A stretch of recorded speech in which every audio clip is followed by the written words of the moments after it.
Dear students, in this video we are going to start a new chapter which is laws of motion. Of course, when we talk about laws of motion, then who can forget Isaac Newton, Sir Isaac Newton, because he was the one who gave these three laws and framed what we call today as classical mechanics. So, before delving deeper into classical mechanics and his laws about motion and how they work, we need to understand quite a few important terms which will help in our further study. So, to begin with, we will discuss about linear momentum, we will discuss about force and how all this comes. Talking about force, force means an external effort which tries to move the body which is at rest, or it tries to stop a body which is already in motion, or there can be one more thing which can be associated with it, that is, force helps to change the direction of moving object. So force actually is an external effort in the form of a push or a pull which does all these things. So force is somehow related to acceleration. Okay, so forces are of two types: balanced forces and unbalanced forces. When the forces are acting but they are producing no net result, they are producing no net acceleration, then the force is called as a balanced force.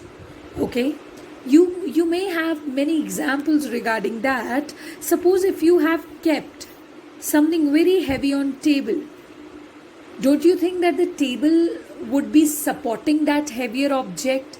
So that object's weight, which is also a force, weight is also a force, and this force is acting vertically downwards.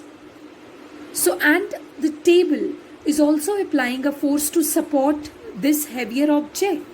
So these two forces are in this case acting as balanced forces, and since they are acting as balanced forces, that's why what happens, we see zero net result.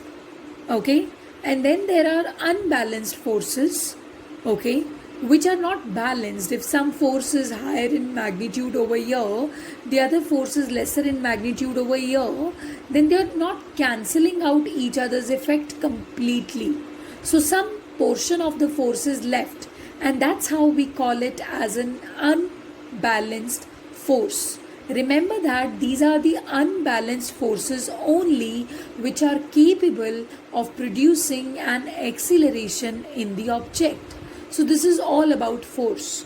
Now we are going to study linear momentum. So linear momentum is a quantity which deals with the relationship between mass and velocity of an object, and how this mass and velocity helps us in determining the impact of a force which we apply on a certain object. So point number one, linear momentum is denoted by the symbol P. Point number two, linear momentum is a vector quantity which is given by the product of mass and velocity. So P vector equals to mass into velocity. Next point, P vector has the same direction as that of V vector. So linear momentum is directed along velocity only, since mass is being a scalar. Okay, and what about the units? Mass is measured in kgs, velocity is measured in meters per second, so the SI unit becomes kg meters per second. What about the CGS units? Gram centimeters per second. Okay, so this is the linear momentum. But why do we need to study it? What is the significance of this quantity? We need to see that. Okay, basically, linear momentum talks about the impact of the force when mass and velocity are taken together.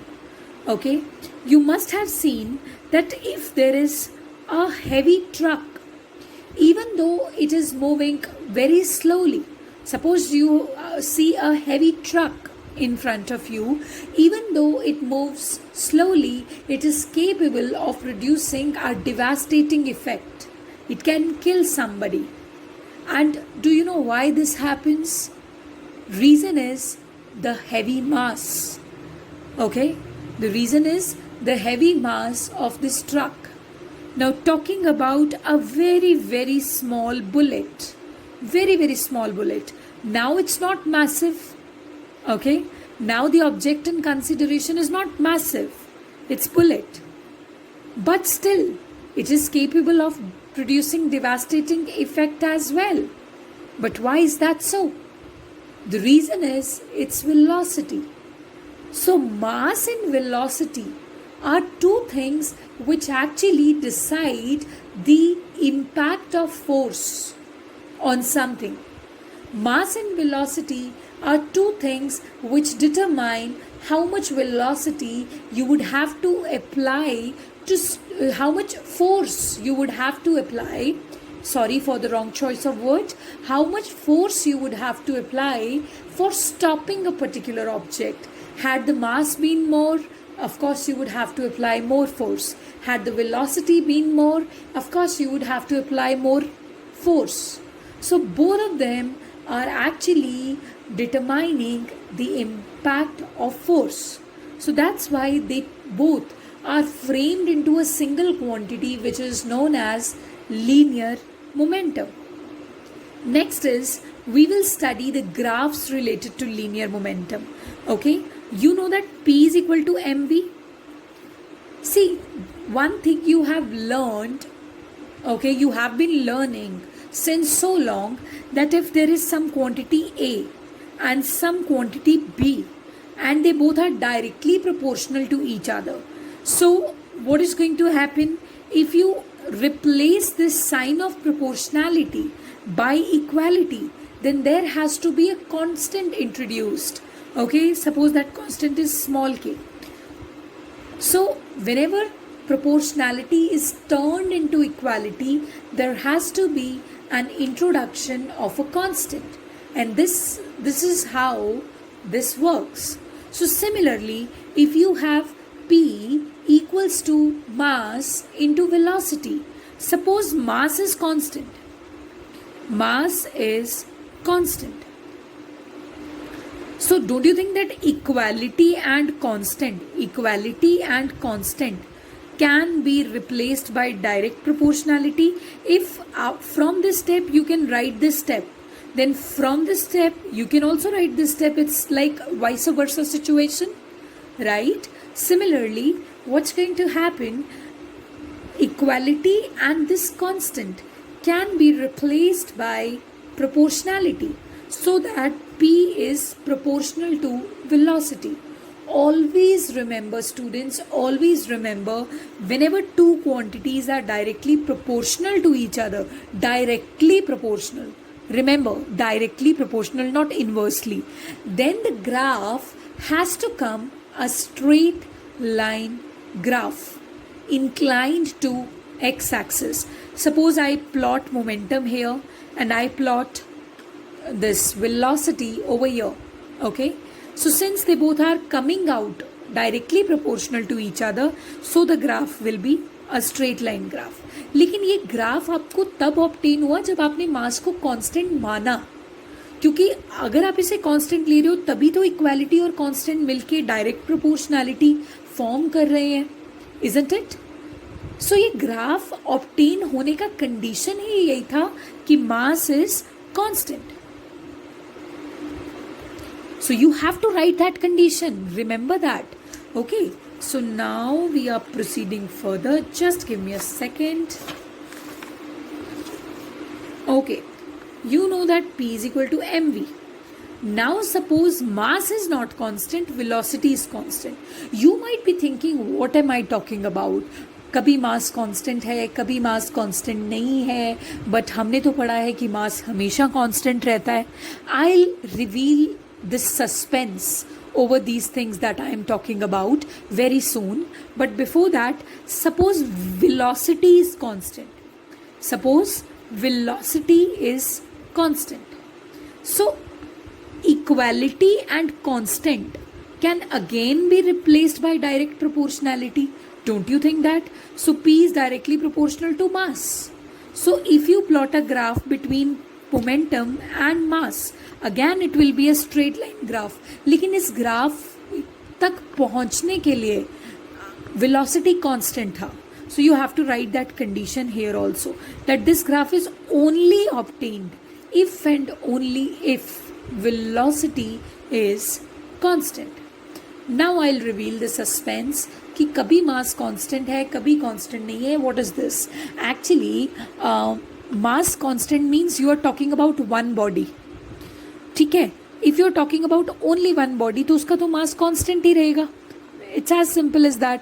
तो if you are talking about only one body, so momentum is coming out to be directly proportional to velocity, कि जितना velocity आप देते जाओगे उतना उसका momentum बढ़ते जाएगा. मास से तो इंडिपेंडेंट ही हो गया ना in some way or the other, because mass तो constant रहने वाला है यहाँ पे. If you have, in the next case, mass is not constant, which means you are talking about 2 to 3 bodies. Okay, m1, m2, m3. Suppose if these 3 bodies have their velocities constant, these 3 are fired. Now these 3 are fired with the same velocity. 10 meters per second, 10 meters per second, 10 meters per second. तो इनमें से सबसे ज़्यादा momentum किसका होगा? जिसका मास सबसे ज़्यादा होगा. इसीलिए तो डायरेक्ट प्रोपोर्शनैलिटी आ गई कि as soon as mass goes on increasing amongst these 4 to 5 bodies, as soon as mass goes on increasing amongst these bodies, the momentum goes on increasing. It's as simple as that. Next is m constant, you have dealt. V constant, you have dealt. Now last is P constant. So suppose P is equal to mv. Okay, so P is constant. Now mv is equal to constant. So m is equal to constant upon v, और v is equal to constant upon m. तो वही बात है, equality और constant को किससे replace करना है आपने? डायरेक्ट प्रोपोर्शनैलिटी से. So v is directly proportional to 1 upon m. Constant upon m can be written as constant into 1 upon m. So equality और कांस्टेंट को रिप्लेस कर दो डायरेक्ट प्रोपोर्शनैलिटी से. So v is directly proportional to 1 by m, और v is inversely proportional to mass. So this means if now the graph is drawn between v and m, it will not be a straight line. Remember, it will be a graph like this, a hyperbolic sort. But this graph has been obtained when you assumed that P is constant. So you would have to write this condition. Without it, the graph has no meaning, and you're going to get not even a single mark for these graphs. You have to write the condition after which this graph has been obtained.